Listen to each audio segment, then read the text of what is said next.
ఆడవాళ్ళు ఉన్న చేతికి గాజులు ఇలా ఇలా చూపించినా ఇక లోపలికి రాడు పరశురాముడు. అందుకని కొంతమంది క్షత్రియులు గాజులు వేసుకుని ఆయన వస్తుంటే చేతులు బయటికి పెట్టి చప్పుడు చేశారు. ఆడవాళ్ళు ఉన్నారని వెళ్ళిపోయాడు. అలా బతికారు కొంతమంది. మిగిలిన వాళ్ళందరినీ చంపేశాడు. శిశువుల్ని కూడా మిగల్చలేదు.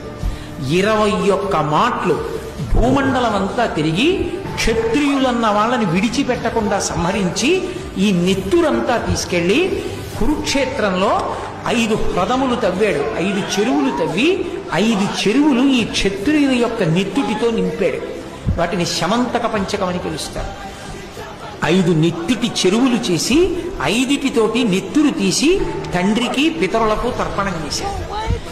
అది ఆవేశం. అందుకని ఆవేశావతారం. అంత ఆవేశాన్ని పొందినటువంటి అవతారం. దాని ఉద్ధతి అసలు దాని గురించి చదవడం, దాన్ని ఊహించడమే చాలా కష్టంగా ఉంటుంది.